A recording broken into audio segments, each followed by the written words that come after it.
Democracy grows strongest when political parties grow stronger through ideas, participation, and accountability. And of course, allow me to welcome you this afternoon to the show Politics Explained, the program where we break down political issues, institutions, and developments shaping our society. And of course, I'm your host, Oluwayemi Adelakun. Today, we turn our attention to the state of the NDC in Oyo State, growth, challenges, and future prospect. How has the party evolved over the years? What challenges is it currently facing? And what opportunities lie ahead as it seeks to strengthen its presence and relevance in Oyo State's political landscape? That's a very good question right there. And to help us unpack these important issues, I'm joined by Professor Akinwande Praise, the Publicity Secretary of the NDC in Oyo State. Professor, thank you for joining us this afternoon. It's my pleasure. Good afternoon. Good afternoon. Thank you for having me. Right. And first and foremost, may I say you are looking nice. Thank you so much. You look great yourself. Thank you. All right, let's start this way. What ideology, distinguishes NDC apart when it comes to politics in your state? Oh, fantastic. I will start from saying the process of our emergence as a political party is one thing that stands us out. Okay. And that is an experience that has contributed to our winning strategy and has contributed to where we are right now. So, and it's something that cannot but be mentioned. Okay. And secondly, because of the mission, the vision, and the passion of our founding leaders, NDC as a party has not just come to be one of those political parties that you'll be known with, that will be known for the norms in political landscape in Nigeria. Okay. NDC came to change the narrative.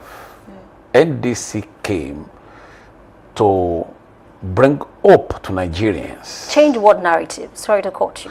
So what I meant by the narrative is what is a common norm. So what you know, the normal things you experience political parties. Okay. What you expect from political, what you experience, what you normally expect from any political parties in Nigeria. Okay. Maybe as we go on, we'll now begin to look at some of this analysis and some of the normal norms. But NDC has come to change the narrative. NDC has come to say democracy is still the best form of government. And with NDC, we want to repackage democracy in such a way that people, majority of the teeming Nigerians who already have lost confidence in democracy, we see democracy packaged and delivered the way it should be. In terms of mobilization, how ready is NDC in your state?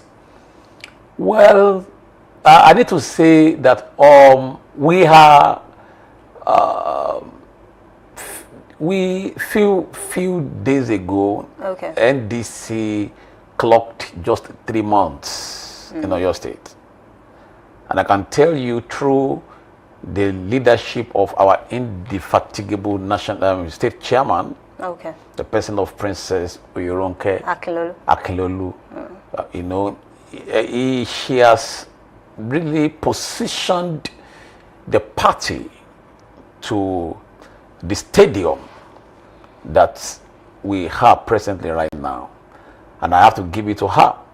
And within these 3 months, I can say that we have considerably did a great work. Politics is the game of the grassroots. Okay. And so when you claim you are a politician and you don't have grassroots mobilization, so what are you politicking on? And so in the last 3 months, we have been able to considerably have a robust and satisfactory structures across wards and local government in Oyo State. And when that is done, then to contest and win an election is going to be easy.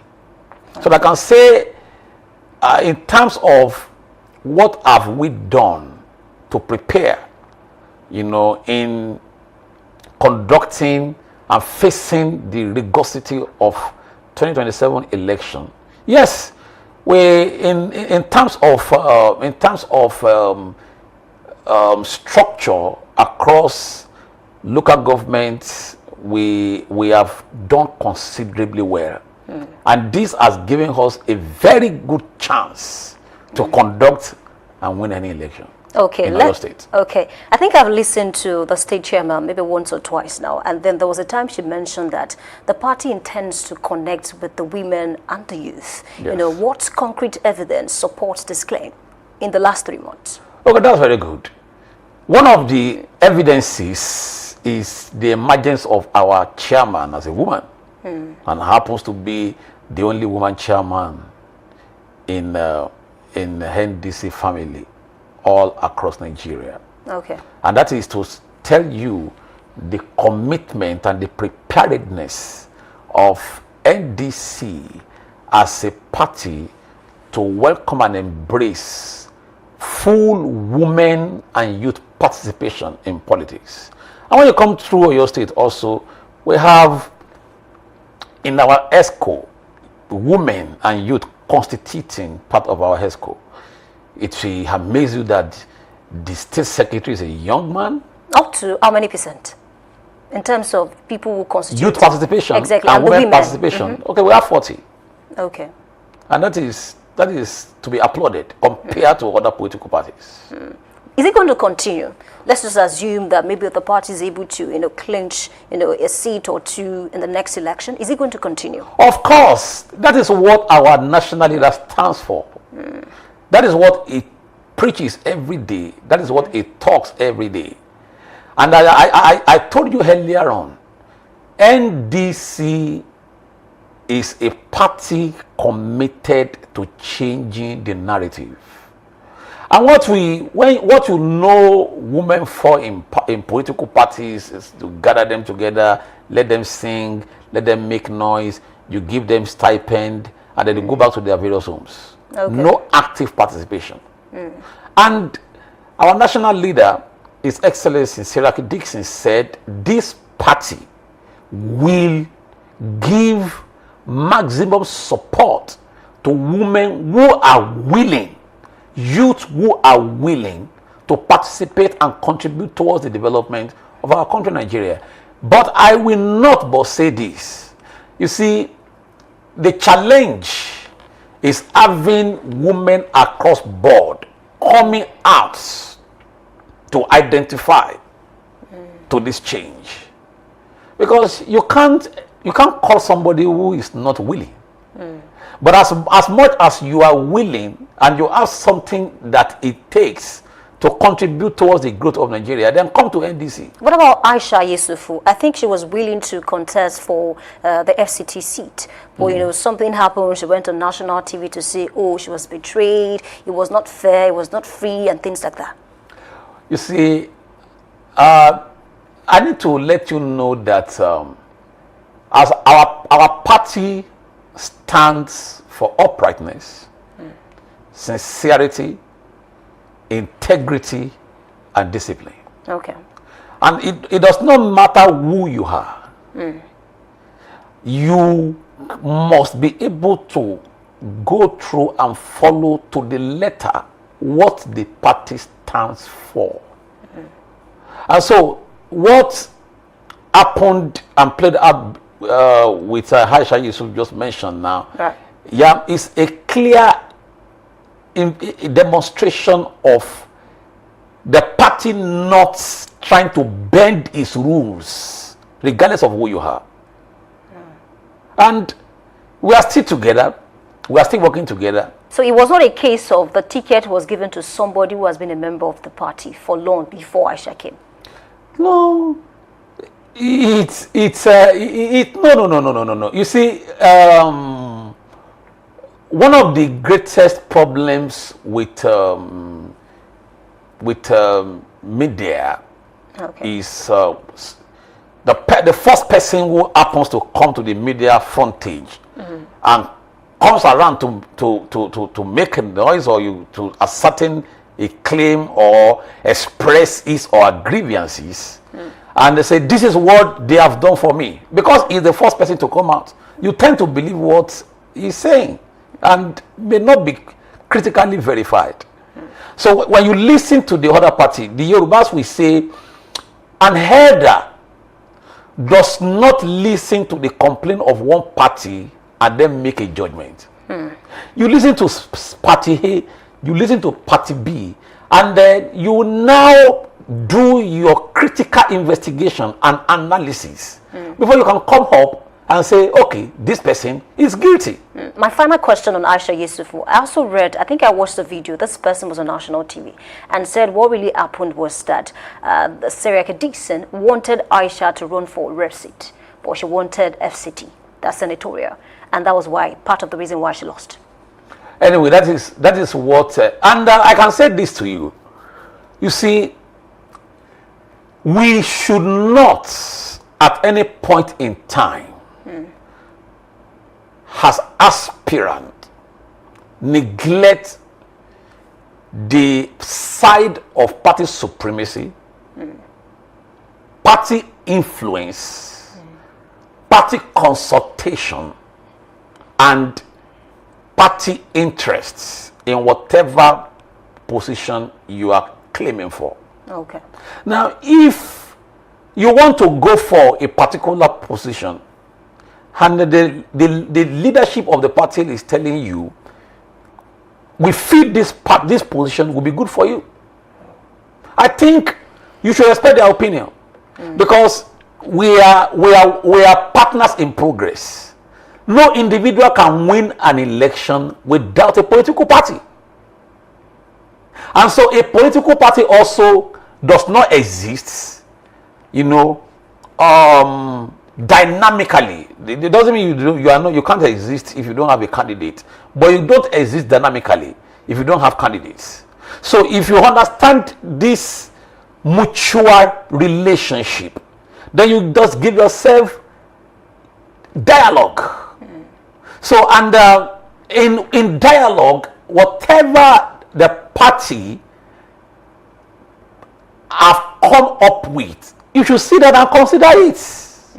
Yes, you should give it a very good consideration. Because listen, it is not only accepting a candidate that determines the success of a political party. Okay. But adopting a candidate who has what it takes to win an election. So it is when you win an election that the party is successful. So Aisha cannot win that seat? No, I'm not saying she cannot. Okay. But when a young boy climbs a tree, okay, what he sees, an elder sitting down, we see father. I won't say more than that. Okay, it's a fine place to leave that discussion with Aisha Yusufu. I think even beyond the primaries, she's still supporting the party. Of course, we are together. That's a plus to the party. Let's cross back to your state now. So my question now is, does NDC have a national outlook beyond having a popular presidential candidate and vice? Because I want to believe, just like you mentioned, the popularity of the party, matters. The strength of the party, the structures in each state and local government. So that's my question to you. Well, of course, yes. Note it and write it down. Okay. NDC, Nigeria Democratic Congress, will be the only opposition party in this country in the next couple of months. Oh, wow. Yeah, write it down. What's going to happen to the rest? Just write it down. Because, firstly, this party is divinely ordained. It's divinely ordained. Okay. Secondly, you probably will be making a very grievous mistake if you want to measure our strength and how formidable we are when you juxtapose it with how old we are. because we are just a very young party, registered a couple of months ago. But when you go to our national headquarters in Abuja today, you'll be lost. You can't comprehend the level of sources that God has helped us to acquire. And the NDC has structured in all the 36 states in the federation. Really? Yes. You were able to build that. Let's even talk about NDC. You were able to build that in 3 months. There is no state in Nigeria that NDC is not represented with a state chairman. And that the way it is in a national, that is how every state has created that structure within their local government also. And what? And one thing you need to understand is when Mr. Peter Obi came to NDC to join and express his presidential interest, he must have gone to do his homework very well. Okay, many will why didn't he go to Accord? He was in dire need of a political party. No! Okay. He not only in dire need of a political, there are political parties that have been in it. Why can't he go to SDP? Okay, maybe he did go to Accord because he was not certain he would get the ticket. That is not it. What gives him an assurance that if he comes to NDC is going to get the ticket? I mean, he must have every political aspirant in their level are not just looking for a political party that is going to be a sinking sand.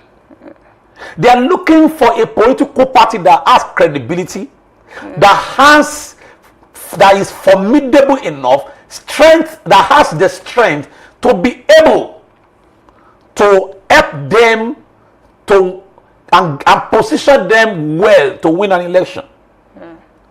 You see, and winning an election between a candidate and a political party is a collaborative effort. Okay. Yes. And so when that collaboration is not 50-50, the political party, the candidate is going to have problem. The aspirant is going to have problem. Yes. Okay. Because no candidate can win an election alone, no matter how popular you are. Okay, because of this points that you've made, I think I watched an interview with Seriake Dixon, the national chairman of the party. He said he's a good candidate for presidency, but he decided to leave it and give it to Peter Obi. So does that mean, and that will get me, or let me make me mention this other point. Aisha Yusuf also said recently that Seriake Dixon, in a way, is trying to compete with Peter Obi as the presidential candidate of the party. No, that's not it. I need to clarify that statement. Why our national leader said that, he made that bold declaration as a man who understands where he's going, who understands where he is, and a man that cannot be intimidated. Yes. And he said that by saying, you're coming and becoming a presidential flag bearer in the party does not make you an almighty. Oh yeah. Yes. But it needs. So why did he accept for Peter Obi to become? He did not. No. He did not accept. Okay. Any Nigerian, okay, that has the constitutional right can vouch and run for any electoral position. Okay. Okay? From the local government to the federal government. And no political party can close its door against anybody who is willing to come. So Mr. Peter Obi came just as any other Nigerian can come. And let me tell you, if it has been another person, the same support that Mr. Peter Obi has enjoyed is what he will enjoy. Really? Yes, it would have been me. If it was Amici. It could have been you. I'm not partisan, so. Yes, I'm just saying. Okay, I get it. It could have been anybody. Okay. You see, if you come on board, what the party wants is, do you have what it takes To win an election. to win an election? Okay. Are you getting what I'm talking about that? Now, that is one thing. Then, not to give ourselves to cheap internal crisis. But the party is going through internal crisis as we speak. There is no, is there any human organization that won't have crisis? There is, it's part and parcel. But there are certain crises that is unprecedented. Really? Yes. So why does it feel like, because somebody said this thing online, and I don't want to believe that it's true. That's why you're here to help us clarify. This person said any political party where Peter Obi finds himself is like there will always be issues, one issue or the other. That's a lie. That's a lie. The person who said that is not unfair. Yes. Because the person who said that, he himself probably, where he belongs, is facing some crisis. If he's in the marital relationship, there is a crisis there. If he's working in an establishment, you have 2 or 3 people there, there's bound to be conflict. Conflicts and conflict resolution is part and parcel of human life. What about the degree of the conflict? So that is what I'm saying. So what, if anybody now says because anywhere Peter Obi goes, automatically there's going to be conflict. No. But what we are saying as a party is that any conflict that may arise should be a conflict that should be managed within the party. It should be a conflict that even if somebody should hear, if a third party should hear it about it, we say, shut up. It's our internal affair, we will settle it. And that is what our national leaders, whom our national executives are trying to do. Whatever happens within the party is a family affair that will be handled within the party alone. All right. I think we've been able to trash some issues at the national level because initially I decided to start with that so that we can have a better understanding of the activities of the party in your state. Let's cross back to your state now. I watched one of your interviews recently, and then you were very vocal about education. You said, it is best for us to invest in education so that those children coming after us can do better.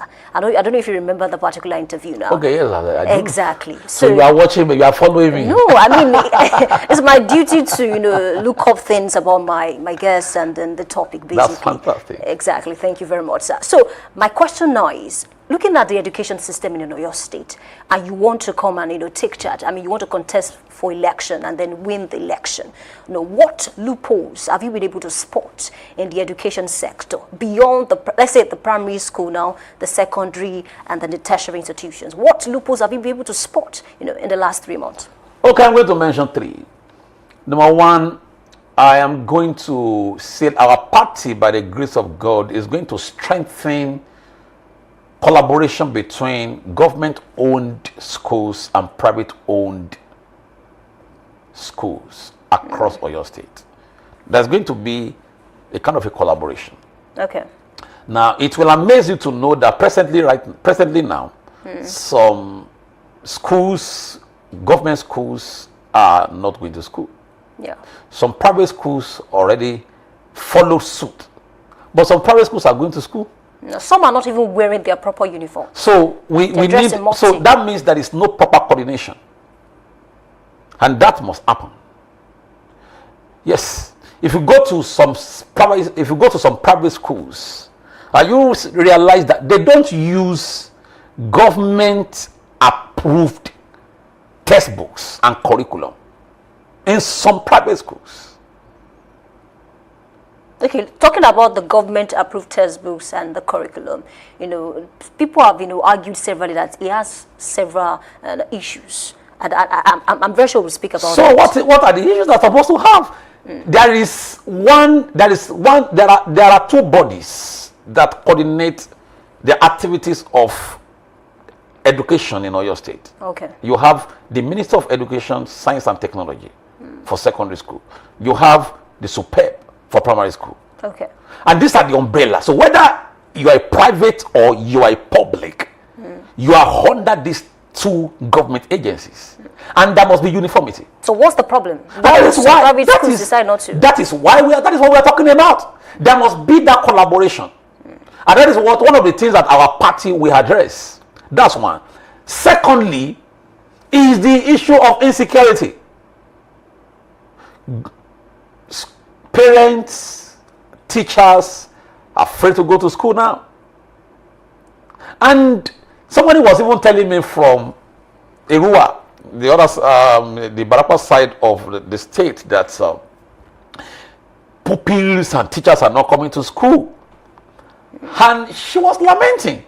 And she told me that even the problem is not even the children or the pupils not want to come to school, but rumor. Somebody can just come up and just say, we hear now that the bandits are close by to the town now. Everybody will lock their door and prevent their children from going to school. It's a problem. Even ordinary rumor. Is that a state problem or a federal problem? It's a state problem. Yes. It is first and foremost a state problem. You cannot, insecurity in Oyo State, you cannot fault the federal government. You have to first and foremost hold the state government responsible. But I said this, I have said this on so many interviews. So why it is a state problem, it's because of the way this Oyo State government has decided, to operate the state governance. It's not supposed to be the state problem alone. It's supposed to be the people's problem. And how it can be the people's problem if there is an holistic involvement, when everybody is involved in government. So you can't come down, you can't just come out and hold anybody and point an accusing finger on somebody, because it's our collective responsibility. And that is how the government ought to have made it. The government ought to have made it a collective responsibility. And it would have been very, very good if there is a local government autonomy. Now, so the local government autonomy would have made the line and the hierarchy of responsibility to flow from the state down to the local government, to every traditional rulers, down to every community leaders, to every members, every leaders in an household. How do you attack abuse of power in this instance? Because the defense of certain persons has been, the reason why we are monitoring the local government chairman is because we don't want them to engage in abuse of power, basically. That's not true. What is good for the goose is good for the gander.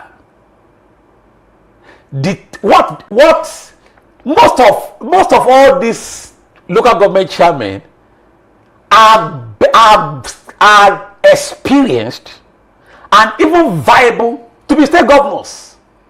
Yes. So how come you say if it's just because you are curtailing them because of abuse of power? Give them that power first and see. Listen, when you talk about abuse of power, in democracy, in true democracy, I don't see that happening. Because when somebody does anything that is within or that is outside the confinement of his constitutional right, the legislator can pass a vote of no confidence on him. He can be impeached. Okay, you spoke about security the other time, that, it's the fault, is like a state problem and also the problem of the people, basically. And I remember the governor recently said, though he's the chief security officer of the state, but it doesn't have the power to command the security, systems in the state. How do you intend to manage that? Let's just assume that, you win the election and then this old state police bill is yet to become a law. How do you manage that? Good. We were in this state when of blessed memory, Governor Isaac Ajimabi was the governor for your state. And in the area of security, I'm going to give him a pass mark. I'm going to rate him high.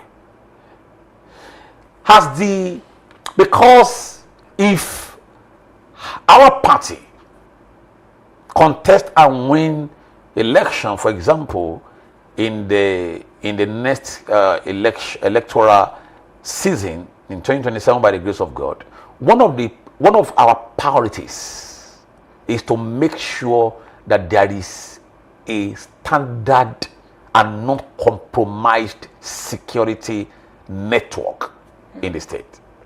Now, when the state police law is yet to be passed, I mean the state policing bill is yet to be passed into law, why that one is happening? Now, there is the commissioner of police in Oyo State who is to function as part of the security cabinet of the governor. So, and as the governor of the state, you make it a point of duty as the number one citizen of the state to tell the commissioner of police that security is paramount and crucial to my state. And let me know what you need the government to provide to assist your work, and let everything that they need, they put on my table, they need, is supplied. If there is a lapses, or if there are lapses in one area, as I am talking, I am calling him to book to say, what else do you need? I don't carry gun as a governor. You carry gun. But my own is to provide everything, give you enabled grant to be able to function as security chiefs, as security apparatus in the state. Now, you go to police stations across Oyo State and see what is happening there. Tell me what's happening. I say you should go. You told me. Don't pretend as if you don't want. I mean, for the purpose of the show, you can just mention a few. Yes, because if you go to police station and you go to make a complaint now, for example, they tell you, when you tell them that it's a check somewhere, they say, "Oh God, we can't come because there is no fuel in our." I don't know how true that, but it has happened to me twice. Oh, really? Yes. Recently, or maybe? Yes, recently.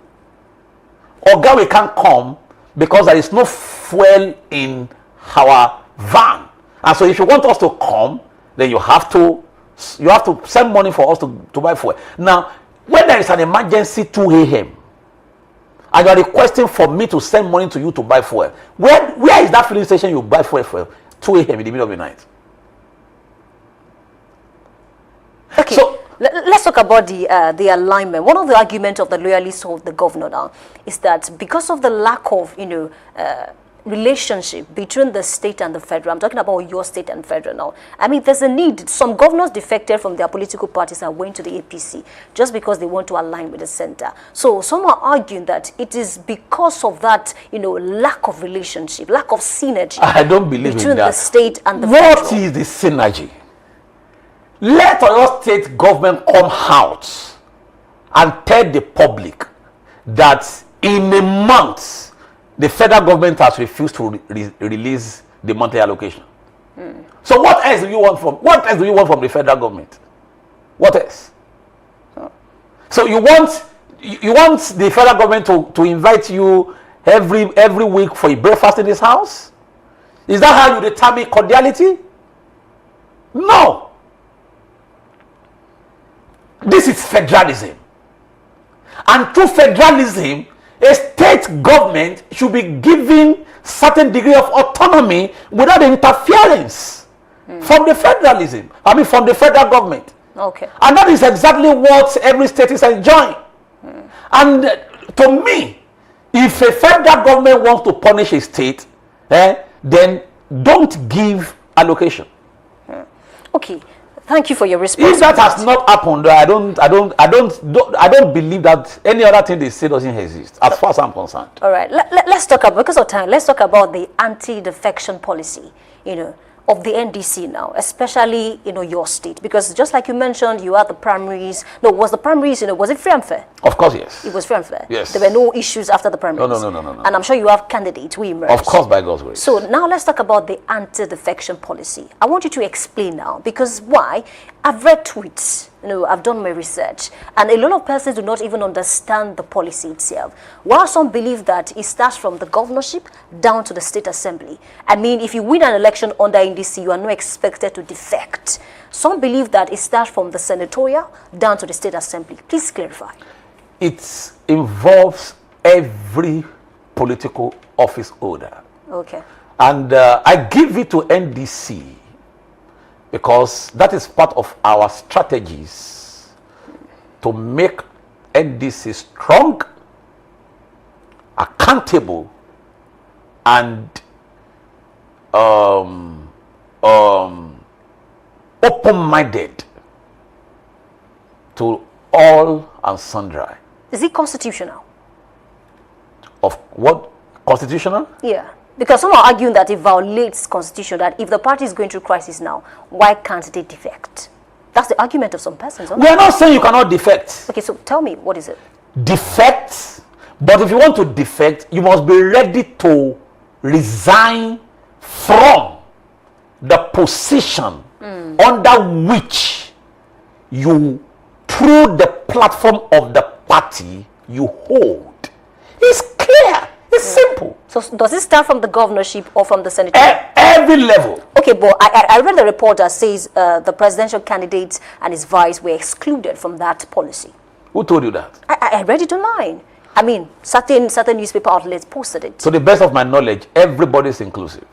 Really? To the best of my knowledge, yes. Doesn't exclude anyone. Now, the reason why, do you know why it has to be like that? And that's what I said. I love why NDC came up with that ideology, and I'm very sure some other political parties will follow suit. Okay. This will totally discourage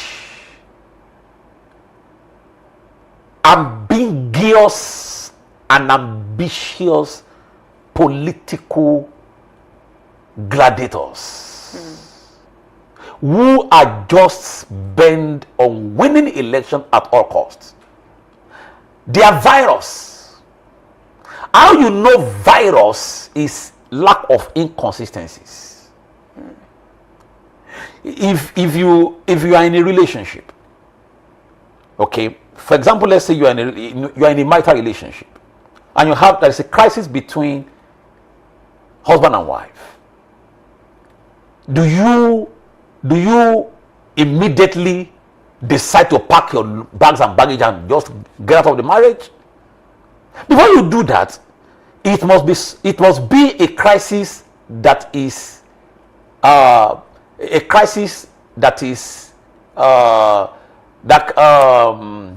have a solution? No. That something that has to do, that is life threatening. Oh, life and death situation. Okay, maybe it's something that is life threatening. You can easily excuse yourself, but there are certain things that you can say we can still discuss this. We can still manage this. So the same thing with a political party, an aspirant or candidate. If you come and you win an election on the platform of a party, okay, then why do you now to say I choose to vacate or decamp from this party? Probably because of an insignificant crisis that can be managed. But you see, some of these politicians, they just cross carpet anyhow. You sleep and wake up because somebody greets you and you feel he didn't greet you well, and you don't like his face again. So the next thing you do is you move. But some politicians defected for the sole reason of, I want to align with the center. I mean, I'll give you examples now. The governor of, that's Governor Imoheno, Akwa Ibom State. He defected because he wanted to align with the center, and a lot of others too. They defected because they wanted to align with the center. And there is even one particular governor that said, I defected because I love the policies of President Bola Ahmed Tinubu. Okay. So can you speak to that? Yes, if somebody defects because of alliance to the center, that in a way does not say the purpose of your defecting is because you wanted to be in the good record or the good book of the presidency. Okay. And those who have not defected the presidency, we cut their circuits, we cut their live wire. No. Let me tell you one thing that runs in any politician. Okay. Okay, there is something in politics that we call lobbying. Every politician's lobby, because no politicians want to contest for an election and lose. There is no, even if you're not popular. But this governor won the election under PDP and defected with the mandate. I think that's one thing that your party wants to stop, basically. Of course, yes. Okay. So well, that's exactly what I'm saying. That when you choose to align with the center, for example, this is something that works in every politician. You want to lobby. Okay. Every politician lobby, or most especially, you lobby to be recognized through the incumbency, and that might have been what played out with the governor of Akwa Ibom. That's one. The secondly is the fact that some of these politicians, when there is election coming, they are always looking for any available political party to get a ticket, run an election, and win. Not because they really have the mind to stay with that political party. They just want to grab their ticket, use their platform to win an election, and then vamoose. Okay, it's a fun place to leave that particular one. Before we go now, looking at this administration in the last 7 years now, NDC in your state, do you have policies that can challenge the current policies of this administration? Can you beat this administration beyond insecurity now, in terms of economy, in terms of paying of salaries? Can you beat this administration, basically? Of course, yes. By the grace of God, NDC will make Nigerians to enjoy full dividend of democracy. By the grace of God, we are going to work on the economy and we're going to develop friendly economic reforms that will make life suitable, make life interesting for a common man on the street. Okay. Do you have challenges, in the last 3 months, in terms of mobilization, in terms of funding, basically? Because it's a new party, just like you mentioned. I mean, there will definitely be challenges around the resources. Of course, yes. I have to say that I give it to our national leader, His Excellency Sirakin Dixon. He's been funding the party? Has been, yes, funding the party. Is it the only one? He has been funding the party. Okay. Yeah, and he has really done considerably well. All of us that we are working with him, we came in, worked for him, working with the party, not because of what we want to gain, okay, but what we want to give towards building a lasting country that will outlive us. Beyond resources, are there other challenges that the party is facing? Of course, there are internal crises. There are challenges of misunderstanding, challenges of misconception, and you see that we have challenges that has to do with people getting angry, getting aggrieved on and leaving the party. No. Just within ourselves, it's a normal internal crisis that can be managed. It appears your party knows how to placate, aggrieved persons, but can it last for long? I think that's the question, basically. Of course, yes. Okay. By the grace of God. Good luck to because if you look outside, okay, you realize there is no better party to be. So even if you are hungry, you want to stay. Okay. Where are you going to? No other place. It's a fine place to leave that discussion. I don't know. Very much. Maybe when next we invite you, you come on the show when there are developments, speaking about the next general elections. Yes, by God's grace. All right. The future of any political movement depends not only on its ambitions, but also on its ability to adapt, inspire, and serve the people. And that brings us to the end of today's edition of Politics Explained on Dominion Television, Ibadan. My sincere appreciation to our guest, Professor Akinwa the Priest, the Publicity Secretary of NDC in Oyo State, for sharing valuable insight on the party's growth, challenges, and future prospect. Political parties remain essential pillars of democracy, and conversations like these help citizens better understand the dynamics shaping our political environment. I'm Oluwayemi Adelakum. I'll see you next week. Bye for now.